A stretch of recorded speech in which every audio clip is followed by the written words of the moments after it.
Welcome to our third in a series of debates for the 6 Anchorage Assembly races. I'm Jeff Landfield, host of the Alaska Landmine. Only 2 incumbents are seeking re-election, Assembly members Daniel Voland and Cameron Perez-Verdilla. District 2 is an open seat. Incumbent member Mark Littlefield is not seeking re-election. 3 candidates are running for the open Eagle River Chugiak seat: Jared Goecker, Kyle Walker, and David Littleton. David Littleton did not respond to our invitation, nor has he filed any campaign finance reports. Ballots for the 6 assembly races, 2 school board races, and bond propositions went out in the mail on Tuesday, and they're due back by April 1st. Before we start the debate, I'd like to thank our sponsors. Got to thank the sponsors. GCI, great internet phone service. The Sumner Company, one of the premier home builders in the Mat-Su Valley. Legislative Consultants, owned by lobbyists Wendy Chamberlain and Heather Brakes. The IBW Local 1547, trading great electricians all over Alaska, and Alaskans for Sustainable Budgets, owned by Brad Keithley, who does a weekly column in the Landmine on Fridays. We'll start with each candidate giving an opening statement, followed by questions about issues facing Anchorage from me, candidate questions to one another, and then closing remarks. We drew at random, and Jared Goecker, you'll go first with your opening statement. All right, awesome. Well, Jeff, thank you so much for having me here. I really appreciate this. Really appreciate you giving us the opportunity to have this discussion about ideas that affect our community. And thank you, Kyle, for coming to this debate. It's a lot of work, and I know that it can get quite tiring. So my name is Jared Goecker. I'm running for the Assembly out in Chugiak, Eagle River. A little bit about myself. First moved to Eagle River in 2002 when my dad was stationed at Elmendorf Air Force Base. We completely fell in love with Alaska and decided this is our home. Now, of course, the military moves people around, and so when the military gave orders to my family to move to another place, I decided, well, I'm 11 years old, I should probably go with the family. And so I moved with the family to another duty station, but I came back right after college, where I've threw myself into the local community and getting plugged in. I was appointed by Governor Dunleavy to oversee labor contracts and negotiations a number of years ago, and so I've worked in labor negotiations for a number of years.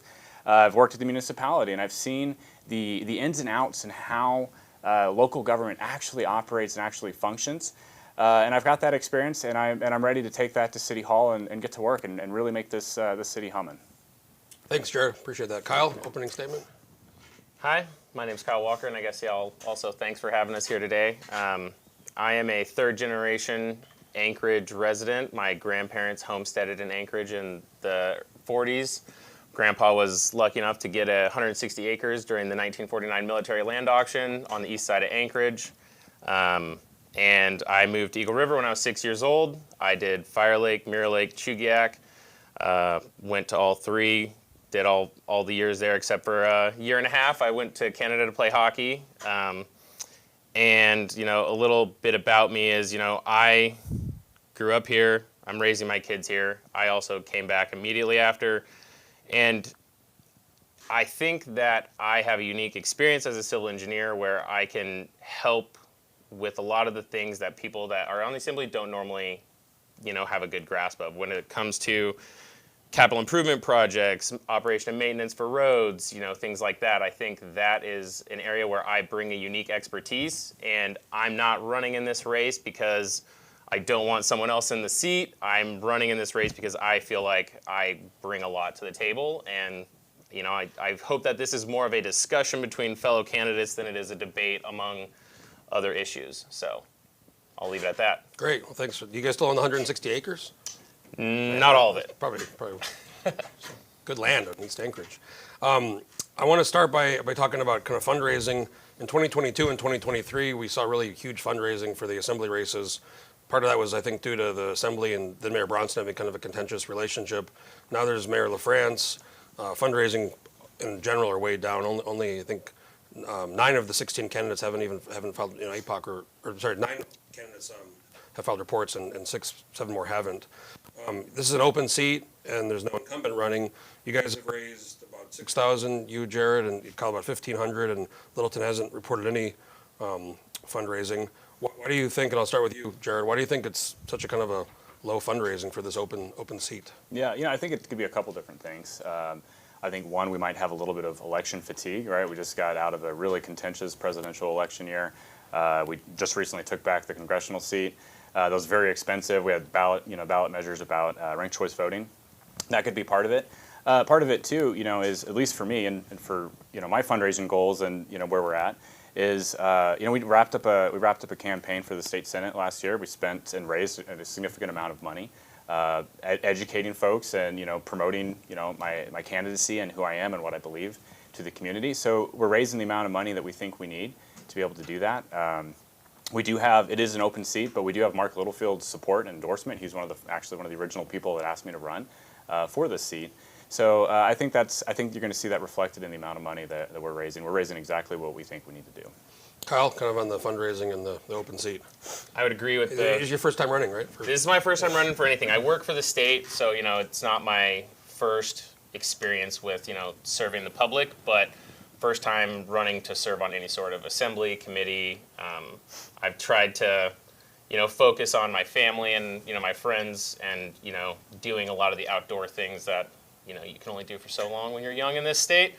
But I guess I would say for sure there's definitely some fatigue from the presidential election.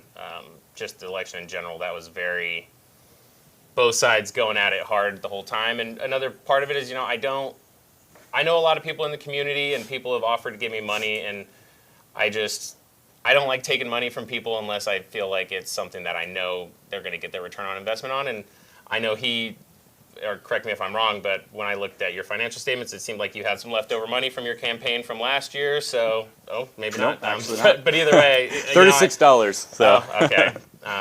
But I think there's not a lot that goes on in Eagle River that people are aware of. There was only 25% voter turnout in 2023, so I think a lot of people kind of back away from that in general, and I'm not out there asking people for money all the time. We see the assembly races because part of it's April and the off, it's in the spring, so we see those trending, down 20, 30%, turnout rate. So I want to ask about Eagle Exit. This is something that's been talked about for the last, 3 or 4 years, and it's a little more complicated than maybe people understand. There's this boundary commission thing, and there's a group promoting it, and it has to go through several iterations, but it is something people are talking about in Eagle River. Do you support that idea of Eagle River breaking off from the municipality? I know there's other considerations like the landfill and other things, and kind of money would have to change hands, and also taxation. I guess just in general, do you kind of support the idea or no for Eagle Exit? Start with me? Yeah, I'll start with you, Carl. I think personally, if it was put to me to vote, I would say no right now. I think there's just too much unknowns. I think for me to get on board with it, there would have to be like, hey, we need X amount of jobs, we need this many people ready to take positions, where in Anchorage, we're having a hard time filling positions within local government. So I don't know what makes people think that we're going to be able to fill more positions in a smaller Eagle River-centric government already, where a lot of the people in Eagle River are working in Anchorage. So I just think there's too many unknowns, and if it really were to come up, I think it should come up from the residents of Eagle River as a majority saying this is what we want. And then if it were to go that route, then I would support it as a member of the community, because that's what the majority of the people want. But personally, I would vote no on it right now. Jared, Eagle Exit, detach now. That's they have some cool signs. They have some great signs. They're doing some awesome work. Look, I think the concept here when we're talking about Eagle Exit is local control, right? And as a small government fiscal conservative, to me, what matters is that the government closest to the people is the government most responsive to the people. And so I think the concept and the principles behind Eagle Exit, I think, are good. I think that the idea of we want a more responsive government to the needs of Chugiak Eagle River, but there are some serious logistical hurdles to setting up your own government, and it is probably going to be pretty expensive. And there's a lot of homework that I think the public needs to see that the group pushing it has done. We need to see the financials. We need to see that if we break away from Anchorage, that our property taxes aren't going to skyrocket as a result. That we're going to continue to still have essential services. Like we're going to, if there's a fire, there's going to be somebody calling to put out the fire. If there's an issue, we can have police officers responding. The sort of stuff that local government should be doing best. We need to make sure that we're still able to provide those essential services. But I think the concept and the principle is exactly correct. I want to ask about homelessness and the public camping problem. This isn't as big of an issue in Eagle River, and I actually hear people tell me they move to Eagle River sometimes to get away from some of the problems we're having in Anchorage. But you're probably aware there was a Martin v. Boise decision for the Ninth Circuit for a long time, which kind of prevented the cities from moving people outside of these camps or public areas if they couldn't find shelter, and it was difficult for the police to know what was even available. That was overturned in last June by the Supreme Court. So this problem's been growing. We see more permanent encampments. We see stoves. We see stolen goods. Generators running, trash, and we see it downtown. We see it Midtown, South Anchorage. It's obviously, I think a lot of people think it's growing. It's the parks. It's the trails. Yeah. How do you think should the city do more to be abating these homeless encampments all over the city? Yeah. Look, I think what we're going to see when we're looking at homelessness is a complete and total failure, honestly, by the city to do anything meaningful for a number of years. And we've had this policy of housing first. It's been pushed from the federal government, and what we've seen is the correlation between these housing first policies, which means there's no requirements to get treatment, there's no requirements to do public service, there's no just hey, put them in a house and I'm sure they'll figure it out. And what we've seen is the problem has consistently gotten worse year over year over year, and the public has been incredibly patient with the municipality for a number of years while this has been going on, while our parks are becoming more and more less usable. We can't use them, right? It's not so much an issue in Chugiak, Eagle River, but it's trending that way if we don't do something serious. So yeah, we need to bring some serious abatement to these camps. We need to have an option for folks. We need to be able to say, okay, we're going to clear this camp. Here's the shelter we're going to get you guys into. Here's the treatment facilities you guys need to be getting into. We need to reshift our priorities as well, right? When we're talking about homelessness, these are people who are it's tragic life situations that a lot of these people are in. Either they're in it because they got behind on a medical bill, or they're in it because they had struggled with mental health or addiction. We've got to be able to meet these people where they're at and get them the services that they need so that they're not posing a threat not only to themselves but to the public as well. Kyle, on homelessness and kind of solving it, and what do we do? I think I agree with a lot of what he said there, and I'll just kind of add to that the municipality wasn't really putting money into homelessness for a while. They kind of left it up to a lot of the nonprofits, churches, other local organizations to handle. And then after COVID, that whole pandemic, people had to start, relying on the government to help solve those problems. So I think what we're seeing now, and I don't remember the exact number, I think it was like $5.5 million or something that the city proposed in their approved budget to put towards homelessness. I think that's a start. So the city is stepping in where before they were just letting other people handle it. I'm not an expert on humanitarian services. I don't claim to be. I looked into it enough, before this to have a conversation about it, and he's nailed pretty much all the points. But I think it's a. Why do you guys think this isn't really a problem in Eagle River? Is it because they're further away from the services? I know the Matsu Valley doesn't really see it as visibly as in Anchorage. Is it they're further away, or are they tougher or stricter in Eagle River? Because I go there a lot, and I have friends who live there, and I just don't really see it. Yeah, I think there's. I think you're exactly right. I think there's not an easy way for them to get out there. We're a long ways out, which is kind of nice, right? Half marathon. Yeah, it's a half marathon to get out there, so you got to really want to be panhandling in Eagle River. And so I think that's a big part of it. And also, there's more of an expectation that as a community, it's going to be more frowned upon, right? To be camping in the woods, around Eaglewood or stuff like that, right? So, Kyle? I think people in Eagle River are more prone to step in on like a, hey, you can't be here type of level 2, where I think in Anchorage it's almost, I'm not going to say accepted, but it's, people aren't as dismissive about it in Anchorage. I think we're in Eagle River because of that conservative background. People probably aren't going to let someone go set up next to their house. They're going to be like, hey man, you can't be here, get out of here.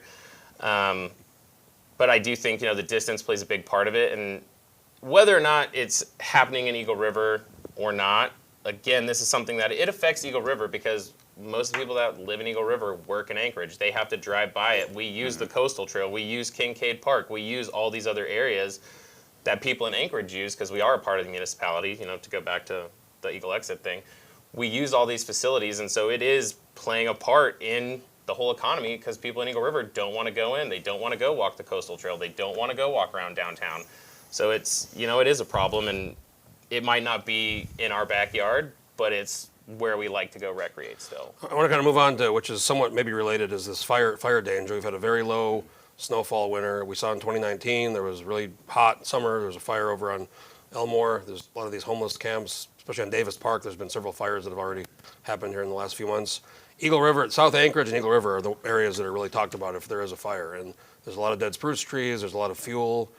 There's this new wildland fire chief the municipality hired who came on the podcast a few weeks ago. How worried are you about a big fire that would affect Eagle River? Jared, I'll start with you. Yeah, look, I think we have to take it very seriously. I watched Cale Green's video. Yeah, about he did a great, fantastic job, and so we need to have a serious conversation about it because the risk is very high, and if we don't take this seriously, we could find ourselves in an LA type sort of situation, and especially out towards Eagle River Valley, we've got a lot of dead spruce tree, a lot of underdeveloped undergrowth, overdeveloped undergrowth, I should say, and it's a real risk. And so we need to partner with the state, for the state to come in and start managing the state lands through that. I think we should also be offering some sort of incentive to homeowners. Say, hey, look, this is the risk we're at. If something were to go up, we could be in a real world of hurt right now. well, that's one of the problems is there's state land, there's muni land, there's federal land, Yeah. there's private landowners, and I didn't know this, but John Glover told me they'll do a free assessment if you want to call them. They'll come out and take it. But some people don't want to cut down the trees on their property. Yeah. So Yeah. that's one of the challenges. I'll go to you, Kyle, on this fire potential danger and how it could affect Eagle River. Well, I hope I don't end up the same way as the Matsu assemblyman who just started a fire on his own property a couple days ago. That they had to come out and abate I didn't that. see that. Who Yeah. was it? I wondered. I can't remember the name, but he lives out, I think, by like That's Meadow like an Lakes or onion something. Yeah. So I think it is a problem. It's going to be a problem. Like, we have a couple inches of snow out there right now, but my grass in my yard was just completely yellow. I think I have one of my best friends is a state fire chief, whatever, for the wildland crew out in the valley, and he said that they're already prepping. They're getting helicopters early. They're getting crews out early, so they're prepping for a bad fire year. I think how we handle that in Anchorage, it's going to be monitoring those, big homeless encampments, like you said, where they're having like these open fires and making sure those are at a minimum. That's how the fire in 2019 started Yep. over on Elmore, and Yep. the what I was told, which didn't think about it, but the really good news there was that fire was surrounded by 4 sides of road, which was a kind of a break, and it wasn't very windy. But we saw what happened in LA, and these things can, we don't expect. It's interesting with fire. We don't expect the government to stop tornadoes or hurricanes or anything, but we do expect them to stop wildfires. And when they're going, they once they start going, we know how difficult it is to stop them. So One other thing too, and so my wife is here, my beautiful wife Shelby. So we had a fire start 3 houses over from kids playing with matches in their yard like 2 or 3 years ago, and it like happened quick. We had helicopters over our house. It was something that it happens quick, and if you're not ready, then it could be catastrophic. So I think just public outreach, getting people aware, like, hey, if your house is vulnerable, be ready. I think that is a big part of it as well. I want to talk about housing. We've seen the house price of homes in Anchorage rise over the years. The average price of a home now is over $500,000. The rents are at $1,400 a month average. There's low vacancy rates. There's been talk in the assembly for years about streamlining zoning and permitting and building codes and all these things. We see the Matsu Valley, the price of a home is more than $100,000 less. There's much more streamlined kind of permitting. Eagle River is a little different. The houses are maybe a little more expensive. I have a friend right now who's trying to find a house in Eagle River, and they really can't find anything. There's very little offered as far as vacancy. I'll start with you, Jared. Why do you think we've struggled to deal with this housing problem here in Anchorage, and how do we fix that to where we can be building more housing? Yeah. So Mayor LaFrance has proposed 10,000 houses in 10 years. I think that's a really ambitious and I think a bold proposal. A bold proposal. I think we did like several hundred. Yeah, we did like 200. Yeah, like this last year. So it's a good goal, but we need to actually take some concrete steps to actually achieve that. Look, the government's really bad about this, right? Where they say, hey, here's a goal, and they go to the people that actually make it happen, like the home builders, and they say, we want you to build us a rocket, but they give them the tools to make a wagon. And that's exactly what they're doing with this slow and burdensome permitting process here at the municipality. You look at what the Matsu's doing, they're producing and they're building houses cheaper, faster, and more efficiently than we are because they've gotten the government the heck out of the way. And so as much as we can here at the local level, let's copy what's working for them. So let's streamline the permitting process. Let's exempt small small projects. Let's give conditional approvals, because a lot of the time what's going on is that, hey, you're missing an I or you didn't cross the T here, so this permit is denied. Instead, we should say, hey, you're missing this. This is approved conditionally. Come back in about 6 weeks, however long it takes to get this done. We should use pre-existing surveys and records, so we're not constantly having to go back and redo the same ones. We should have some templated, pre-approved permit and plans that builders can pick from and say, hey, we're picking option A, and like, okay, this has already gone through this, and this, it's good to go. We should allow self-certification on smaller projects that doesn't need to go through the whole rigmarole of the permitting process. Kyle, we'll go to you on housing and building more housing and getting.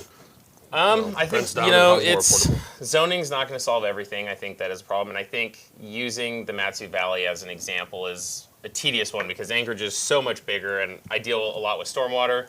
And so like doing anything in stormwater in Anchorage is immensely more complicated than doing it anywhere in the valley because you have MS4 permits, you have all these other things that are based on the population of your area. So, using the valley as an example, I think is good as far as just like the cost to build a home, but permitting and everything, there's a lot less stringent permits there because of their size. I do think they also are, a lot more easygoing on their zoning, where there's a lot of properties out there that just don't have zoning requirements, which I think if you tried to propose that in Anchorage, a lot of people would go the wrong direction. But another thing that I think is a big part of it is just we don't know what building costs are going to be right now. Like, with these tariffs coming in and out, it's price of wood's going to go up, price of steel is going to go up.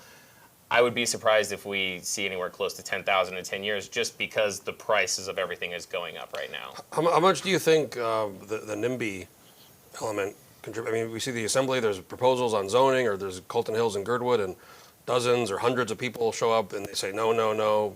Maybe they're trying to protect their values of their homes. Maybe they don't want their neighborhoods to change. But that seems like every time something comes up with zoning or any kind of changes, it's really difficult to build anything bigger than a threeplex. Fourplex beyond, it's very, builders talk about this. How much do you think the NIMBY problem contributes to some of this? That's definitely a sentiment in Eagle River where people are like, oh, I don't want low-income housing around my house out here. So I think, that's an issue that you're going to face. But Eagle River is one of the places with land to develop that, if people want to start moving out there, we need to make that happen. As far as NIMBY, not in my backyard, correct? Yes. I had to look that up when I heard it on one of your previous debates because I didn't know what it was. So for the viewers out there, that's what that means. I should have said that, yeah. Not in my backyard.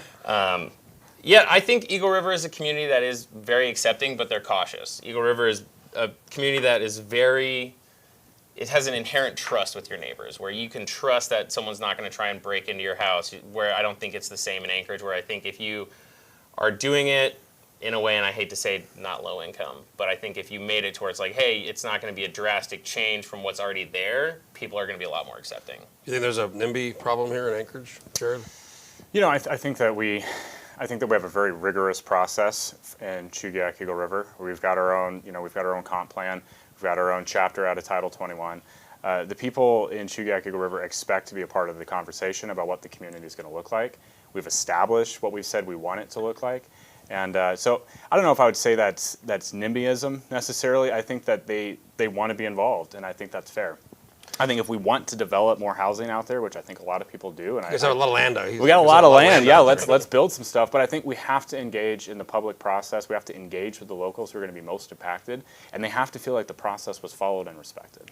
Okay, we're going to go on How to does that Canada. go with cutting all the red tape that we were just talking about? It's tough. That's the government. That's bureaucracy. You got to get the local opinions of community people. councils, but the local community councils is not the government. It's local citizens and neighborhoods coming together and saying, hey, this is what's going on in our Well, neighborhood. Kevin Cross, former Eagle River, he tried to do a zoning change, and they went after him hard. Viciously, and yeah. He resigned, I think Yeah. mostly because of what happened after he put in this with Meg Zolotel and Daniel Volan to try to streamline, and we have all these zoning codes, all these different. But you know what the big pushback was? Because I was there, right? I'm on CRAB. I'm on the Chugiak Eagle River Advisory Board for my community council.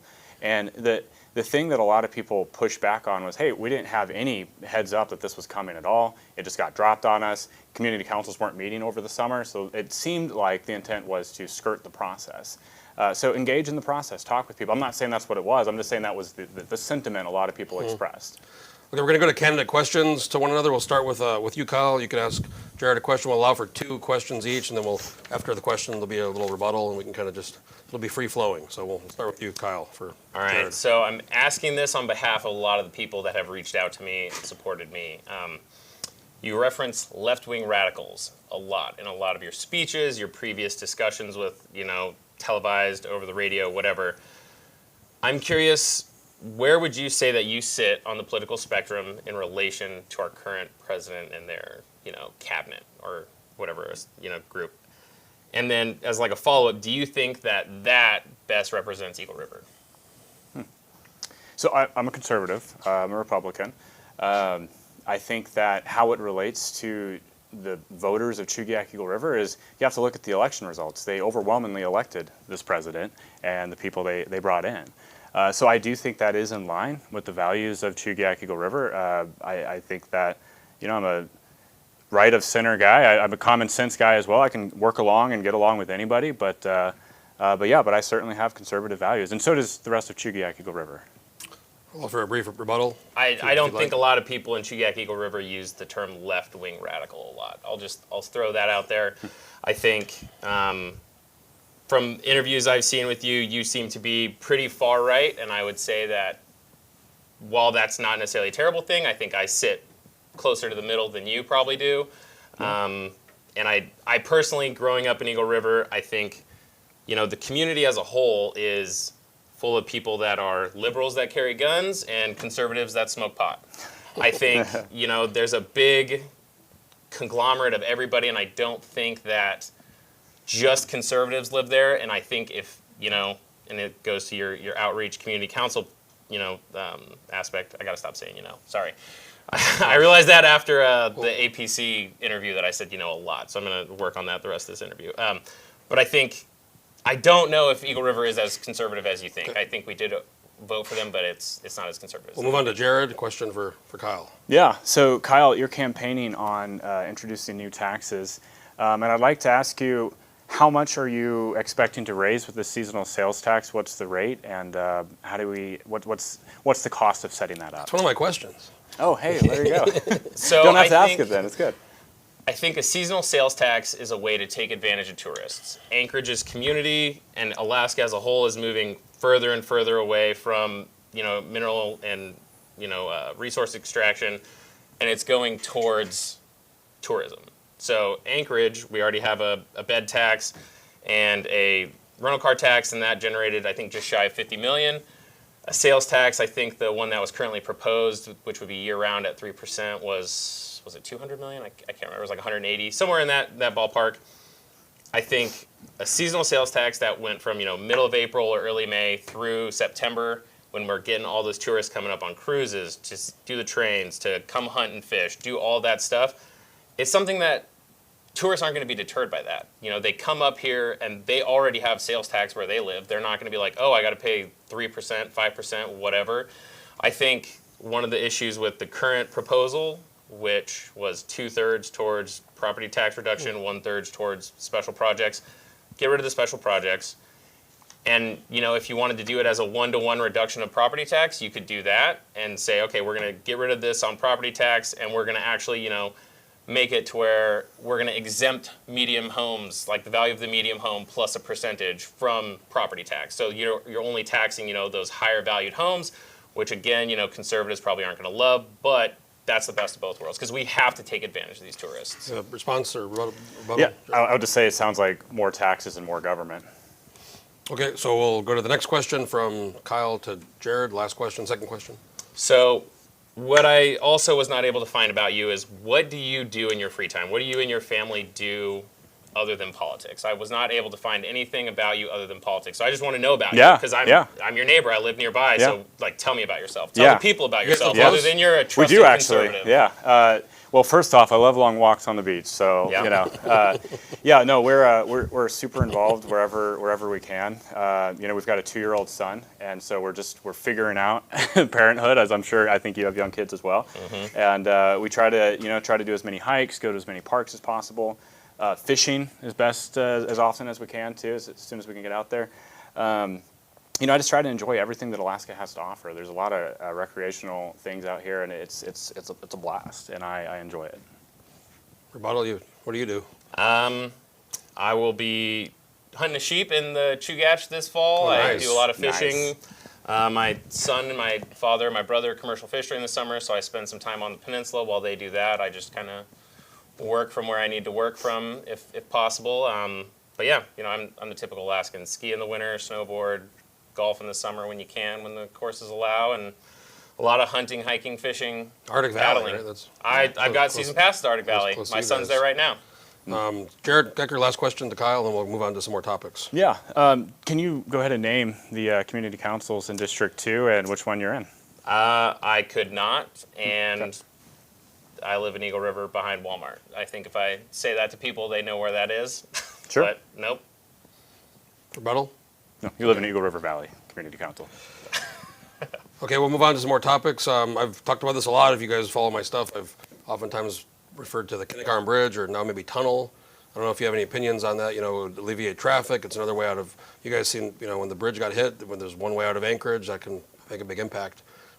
Natural disasters, and then also all those goods leaving the port that go through the Glen corridor, they'd be able to bypass that and go straight to the Parks Highway. So I'll start with you, Jared. Would you have an opinion on the Kinnick Bridge or tunnel? Yeah. Generally, I'll say that we do need more infrastructure in the state.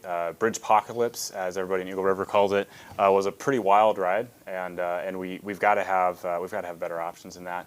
I'd want to see, obviously, cost and feasibility, all that stuff. Costs have gone up. We should have done it 10 years ago. Oh, I'm sure. A lot cheaper. Every project in this town is stuff that we should have done, sooner, right? Because the costs continue to go up. But I generally think we need more infrastructure. I think that's an important thing. Kyle, do you have any opinion on the Kinnick crossing? It would be a lot of money, and I think what's interesting with a lot of DOT projects, because that would most likely be a DOT project, is it's like 93-7 match normally on big projects like that, so it would be a huge benefit to the state, but I think that's probably more of a statewide decision, or the actual representatives of the community that it would go in. Eagle River, I would say, yeah, I want a faster way to get to the Little Susitna River. But also how it affects those people there, I think that's kind of their district's responsibility to, at least give their side of the story and why it should go. I want to ask about APD. There's been a couple police shootings this year, some last year, some more high profile. Many of them were either shooting at police or wouldn't drop the weapons. But there's been increased calls by some for more civilian oversight, and then others have said that the police feel like they're being second guessed every time something happens. So there's also been recruitment challenges in the APD. I'll start with you, Kyle. Do you think there should be more civilian oversight, or should do you share the concerns maybe from some of the police are nervous to do their jobs?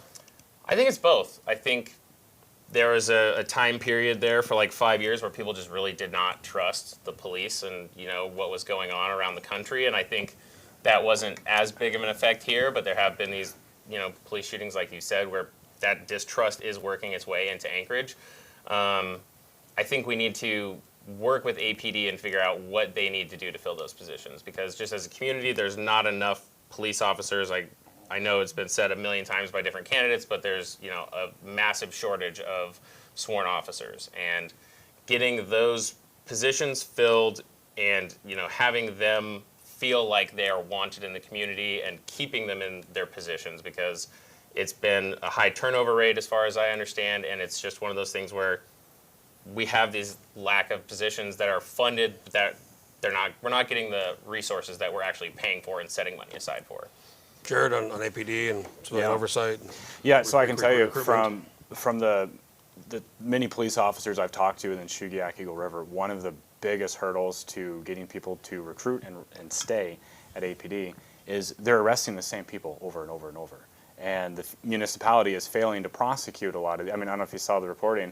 Last year, they dismissed thousands of cases here at the municipality because they couldn't get them to. Oh, on the speedy trial. They couldn't get them to speedy trial, right? Which means there's no rules. You can do whatever you want. Let's go push somebody at Walmart and steal a candy bar. There are no rules. You can get arrested. You won't be prosecuted, and that leads to a real sense of burnout with these heroes who go out there and they put their lives on the line for the community, and we're failing to uphold our end of the bargain. And ours being, the prosecutor's office and the administration. So there needs to be some reforms there. I think that will help with that and cut down on some of the attrition there for sure. I want to ask about snow plowing. We saw the last two winters, record snowfall. It was kind of a disaster. The city struggled, the state struggled. We had school closures, remote learning, and for 2 weeks in one instance, businesses being closed. It's been a very low snowfall winter, which in some ways is good because of the plowing. But I guess, why do you think we had such a challenge the last 2 years, and really going back, I think, about 10 years when the price of oil went down and there was just less money being spent in general. Why do you think we've struggled so bad with the snow plowing, and are we ready, or what would you want to do to ensure that we won't have that problem again with the snow plowing? Yeah, I think what we've seen over the last, probably about the last decade is the winters started to get a bit more mild, and so we started to ease back a bit on our readiness. And then we got popped in the mouth the last 2 winters with, near record-breaking snowfalls, and frankly, they were caught flat-footed. I think they've taken some steps to address that, and then of course, this next winter we've had, a ridiculously light snowfall year. I would hope that they would take some of that extra money that we put towards snow plowing this year into mitigating it and preparing and updating the fleet wherever we can for future snow events, because it's Alaska, we're a northern city, it happens, and it's completely inexcusable that we're not ready for it. Kyle, on snow plowing, what we didn't do and what we should be doing to ensure that, like you said, Arctic City, I moved here in 04 and it never really seemed to be a problem until about 2015. After 2015, 16 is when it started to be an issue. I think a big part of that is also we have had a lack of positions filled as operators, and that is because working for the city, yeah, you have the city's retirement benefits, but those have been changed from the pension plan, and so now you're having people that are getting paid significantly less to do the same job as someone for a private contractor. So those positions sat vacant. We didn't have enough drivers. The fleet wasn't ready, like you said.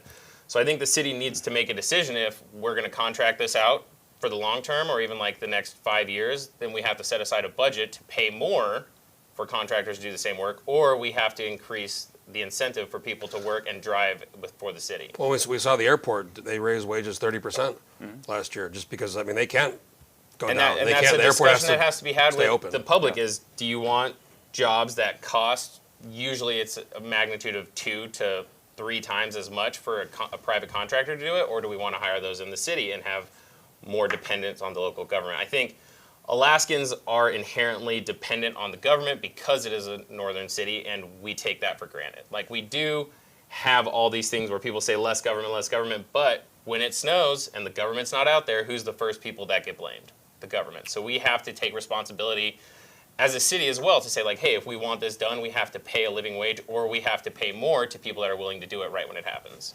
Do you want to respond to that, Jared? Or Yeah, I would just say, look, there's some essential services that we should expect government to do. Snow plowing is one of them, and when people say we want less government, they're not saying we want less essential services, they're saying they want less of the extra stuff. I want to move on to Cook Inlet. We all know kind of a gas problem. We saw nearly a failure of the energy grid last year when it was really cold. The utilities are looking to import LNG, which in a place like Alaska seems crazy. The NSTAR and Chugiak electric bills are already on the rise. If we import LNG, it's going to be more. There's, talk of this gas line, which I think what we all want, but it would be 10 years out and still a lot of skepticism about if that's going to happen or not. Is there any role for the city here to do anything? Because it's obviously the state's very involved. There's on the federal level, the gas line, but we are in a real, I think the public doesn't maybe realize how close it could be to having real big energy problems here. I'll start with you, Kyle, and Cook Inlet and our gas. I sat on an interesting presentation that was done that kind of discussed how, the entire rail belt of communities has been getting together to talk about this, discuss, and I think kind of it's a two-pronged approach from my understanding, where there's like a short-term solution where we need to get storage. We need to have storage on hand to handle like a full year's worth, and the only way to do that right now is to import. But we also have to pay capital improvements to get this storage that I believe is already existing down on the peninsula somewhere, and it has to get improved to the point that it can be usable again.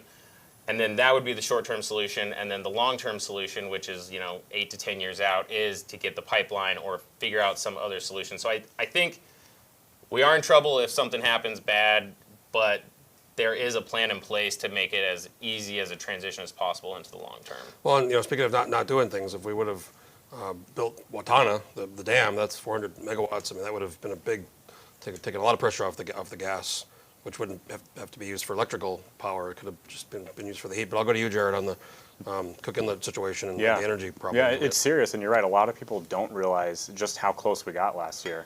And so while the state and the feds, I think, bear the brunt of the burden for making sure that we're getting more gas to the market, which will help alleviate some of this. As a municipality, we need to do our part to be prepared for it. Alaskans in general, Alaskans are they take care of each other, they take care of their own, and so I think that we'll do the best we can to be prepared. But it's Alaska. Stuff gets thrown at us all the time. We have a volcano that might erupt at any day here as well. It's just kind of a beautiful and hostile, I guess is how they would say it. But no, I think the primary responsibility in solving this goes to the state and the feds. But the best we can do is just be prepared. Last thing I want to talk to you guys or ask you guys about before the closing statements is we've talked about a lot of issues, energy, homelessness, housing. What would you say your vision is for Anchorage in the next 10 years? What do we need to do to not lose people, attract people, and have a vibrant city? What would you say, what's your vision for Anchorage for the next 10 years? Yeah, look, I think that when we look at the trends that's going on in Anchorage, people feel like we're a city in decline. People are leaving the city at record levels. They're either going out to the Mat-Su Valley or they're just going out of state altogether. And I think a lot of that stems from the failure of the Assembly to actually deliver on any of the stuff that they should be delivering on for good local government. So I want to get us back to the fundamentals. Let's start plowing the streets well. Let's start cleaning up these camps. Let's start abating some of these camps so people can go out and enjoy the beautiful parks and trails that the city has to offer. My vision sees cleaned up streets as far as crime. We're prosecuting and we're holding people accountable for crimes they're committing here in the city. And we see more housing coming online. It's a more affordable city to buy and live and raise a family in. Kyle, your vision for Anchorage for the next 10 years? I think a big part of it is going to, depend on if we're able to solve this homeless and unhoused situation downtown around Anchorage, because if that doesn't get better, we're going to see more out migration. And I think a big issue that we're seeing is how much it's affecting small local businesses. There's a lot of turnover downtown for businesses, and I think if we can get that solved, we're going to be on the right track to start getting downtown again. That's going to bring in more tourists. We're going to hopefully be able to, start getting more programs again for, youth. When I was growing up here, there was always something to do for the youth in the area, where now I feel like there's so much less opportunity for kids to go out and explore, do things in the community, that I think we have to start making it a more desirable place to live and raise your children again, where that has been lost, I think, and that partially has to do with the school board, but I'm not trying to get into that right now because, that's not necessarily an Assembly thing. But I think we just have to make it a more desirable place to raise your kids, because ultimately that's the type of people that live in Anchorage are the people that want to stay there. They want to raise their kids there. They love the Alaskan lifestyle, and we just have to cater to that again, where right now we're not. I want to thank you guys both for coming here for the debate. It was more of a good discussion. Yeah. We'll move on to closing statements. We'll start with you, Kyle. Closing statement. We'll go to you, Jared, and wrap it up. I don't have too much to say. I think the people of Eagle River understand that, whoever they're going to get in this, and it could also be Dave Littleton. He's not here, but he's on the ballot. Probably not. So, Probably. I think whoever it is, it's going to be people that want to do the best for their community, and it's going to be their vision of what's best for the community. I think Jared has his vision, I have mine, and mine is a little bit more rooted in, hey, we have to work together. It can't be one side versus the other. I think that has been a big proponent of why people have been reaching out to me, is they fear that it's going to get too one-sided, your side versus our side, and I'm not about that. I want to get the best solution where everybody's happy, because effective government is not who is right or who is wrong. It is how can we serve the majority of the people the best, for what we have. And that is what effective government is how can we serve the majority of the people the best. Thanks, Kyle. Jared? Yeah, awesome. Well, first off, thank you again, Jeff, for hosting this. Really appreciate the work you and the Landmine are doing. Kyle, again, thank you so much, man, for coming out. Appreciate it. We got a great team here. We got a great team. Yeah, shout out to the guys in the back. Really appreciate it. Look, I'm running because I think that the values of Chugiak Eagle River matter, and they need to be represented on the Assembly. They expect somebody who's going to get in there and hit the ground running on day one and not need a year or two of on-the-job training to be able to do it. And that's why I think a lot of people are flocking to me. They're concerned about Anchorage becoming Chugiak Eagle River. They want to protect our unique way of life, and so do I. Thanks again, Jared Goecker and Kyle Walker, for coming on the show. Again, folks, this is District 2, the open Eagle River seat. This is our third in a series of debates for the 6th Assembly race. We're going to be doing one more today and then 2 more tomorrow. I want to again thank our sponsors, GCI, the Sumner Company, Legislative Consultants, IBW Local 1547 and Alaskans for Sustainable Budgets. Again, I want to thank Jared Goecker and Kyle Walker for coming on the debate. And ballots were out in the mail on Tuesday, March 11th, and they're due back by April 1st. So thanks again for Jared and Kyle, and we'll see you guys at the next debate. Thanks.